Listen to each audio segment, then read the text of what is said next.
क्योंकि लोग पढ़े लिखे नहीं होंगे तो मजदूरी करने के लिए चुपचाप कोई भी काम करने को तैयार होंगे। तो उद्योगपति का तो सबसे बड़ा फायदा यह है कि अनपढ़ कुपढ़ भीड़ हो तो चुपचाप 10,000 5,000 में आप नौकरी करने को तैयार हो जाएंगे। और अगर शिक्षित होंगे तो आप कहेंगे ना कि पीएचडी की डिग्री लेकर कोई पकौड़ा बेचना रोजगार नहीं हो सकता, हमारी काबिलियत के मुताबिक हमें रोजगार देना होगा। तो जब ये सवाल आप पूछेंगे तो शिक्षा आपके सामने बाधा हुआ।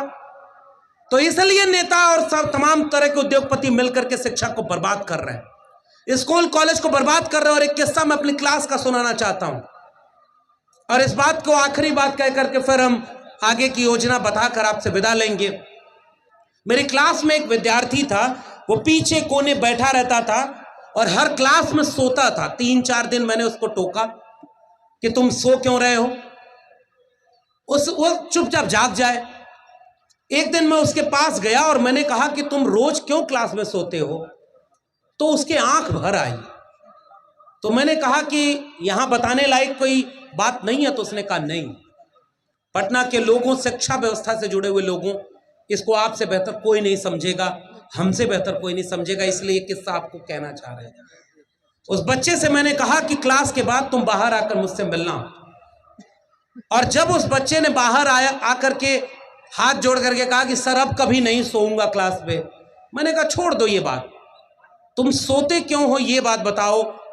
तो उसने कहा कि सर अब कल से नहीं सोऊंगा, लेकिन बता नहीं सकता। मैंने कहा बताना पड़ेगा। तो उसने कहा कि सर किसी से कहिएगा मत, मैं जब यहां से लौट कर जाता हूं तो 2 बजे से 10 बजे तक मैं पिज्जा डिलीवरी का काम करता हूं। और सुनिए उसके आगे के वो पूरा किस्सा, मैं पिज्जा डिलीवरी का काम करता हूं साइकिल से दिल्ली में, और उसके बाद 10 बजे जब लौटता हूं तो केवल 3 बजे तक सो पाता हूं। 3 बजे उठकर अखबार हमारे यहां जो बंटता है उसको 3 बजे से 6 बजे तक मैं अखबार लेकर के, उस अखबार में वो जो ऐड देने के लिए पर्चा देते हैं, हर अखबार के हिसाब से 10 पैसा जोड़कर मुझे मिलता है और उस अखबार को पहुंचाता हूं। और तब उसके बाद 8-9 बजे आपकी क्लास में आता हूं। इसलिए मैं रात में सो नहीं पाता तो दिन में मुझे नींद आ जाती है क्लास में, लेकिन आपकी क्लास छोड़ना नहीं चाहता। ये सोचता हूं कि कुछ तो कान में पड़ेगा, क्योंकि अगर मेरी पढ़ाई छूट गई सर तो मेरी पूरा परिवार बर्बाद हो जाएगा। मेरे छोटे छोटे भाई बहन हैं, मैं मजदूरी करके उन्हें नहीं पढ़ा पाऊंगा, इसलिए मैं पढ़ाई नहीं छोड़ना चाहता। प्लीज मुझे क्लास में मत भगाइएगा, मुझे क्लास में रहने दीजिएगा। अब कल्पना करिए कि अगर मैं उस दिन उस बच्चे को डांट देता, बेइज्जत कर देता, जलील कर देता कि क्यों क्लास में सो रहे हो, शायद वो अपना दर्द मुझसे नहीं कह पाता। मैं जानता हूं कि अगली बार उस तरह के बच्चे अब मेरे विश्वविद्यालय में, मेरे कॉलेज में नहीं पढ़ पाएंगे। इसलिए मैं बाहर निकल के ये बात कहने आया हूं कि इस देश के गरीब, कमजोर, मजलूम के हाथ से शिक्षा पूरी तरह से छीन ली गई है और केवल पूंजीपतियों के हाथ में वो व्यवसाय बन के रहेगी। आपकी जेब में पैसा है तो आपके बच्चे अच्छे स्कूल में पढ़ेंगे, आपकी जेब में पैसा नहीं है तो आपके बच्चे की पढ़ाई नहीं हो पाएगी। इसलिए हम शिक्षा बचाओ और संविधान बचाओ का ये अभियान छेड़ना चाहते हैं ताकि देश बचा सके, तब जाकर के शिक्षा बचाने की लड़ाई लड़ना चाह रहे हैं। और इसलिए नहीं कि ये कोई महान काम है, ये इसलिए क्योंकि हमने इन तालीमी इदारों का फायदा लिया है। अगर हम संविधान बचाने की बात करते हैं तो इसलिए करते हैं क्योंकि उस संविधान का लाभ हमने लिया है। अगर हमने ये चंद 100 रुपए फीस से इन तालीमी इदारों से पढ़ाई करके यहां तक का सफर तय किया है तो अपने सामने वो सीढ़ी तोड़ी जा रही है, हमें दर्द नहीं होगा। और अगर हम नहीं बोले तो जो व्यक्ति बाहर रिक्शा चला रहा है, जो खेत में काम कर रहा है, वो आपका स्कूल कॉलेज विश्वविद्यालय बचाने कैसे आएगा?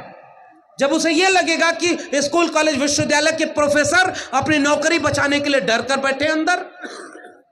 कल को यहां पर फरमान आ गया है, विश्वविद्यालयों में सेल्फी पॉइंट बनाया गया है, जिल्ले इलाही की तस्वीर लगी है और उसके बगल में प्रोफेसर पोज दे रहे हैं। यहां शिक्षा व्यवस्था को तुमने पहुंचा दिया। हम ऐसी व्यवस्था के खिलाफ खड़े होना चाहते हैं। फ्रांस में जब नौजवानों की क्रांति हुई, वहां के छात्र जब सड़कों पर उतरे तो उनके प्रोफेसर उस रैली में आगे आगे पर्चा बांटते घूम रहे थे कि छात्रों, नौजवानों की क्रांति की जरूरत इस समय फ्रांस को है, और उसने वहां के इतिहास को बदल कर रख दिया। हमारे यहां का प्रोफेसर जाकर वहां पर शाखा लगाता है कि अगली बार हमको जल्दी प्रमोट कर दीजिएगा। इस देश की शिक्षा व्यवस्था बर्बाद होगी कि नहीं बर्बाद होगी? मंत्री के गुलाम बन गए, प्रोफेसर का गुलाम बन गया। एक प्रोफेसर अपने प्रिंसिपल की चापलूसी करता है क्योंकि वो चोरी करता है, क्लास की चोरी, सिलेबस की चोरी, और चुपचाप सब चोर एक दूसरे को मिला करके अपनी चोरी छिपा रहे हैं। इसलिए हम ये कहना चाहते हैं, इसे नौजवान और छात्र ही बचा सकते हैं इस देश को, और यह आखिरी वक्त है जब शिक्षा को बचाने जैसी कोई गुंजाइश भी बची है। मैं केवल ये बात कहकर आपसे विदा लेना चाहूंगा क्योंकि आप बहुत देर से बैठे हुए हैं, और इसलिए कि मांग करके ये लड़ाई नहीं लड़ी जा सकती, केवल नौजवान और छात्र ही इस लड़ाई को लड़ सकते हैं।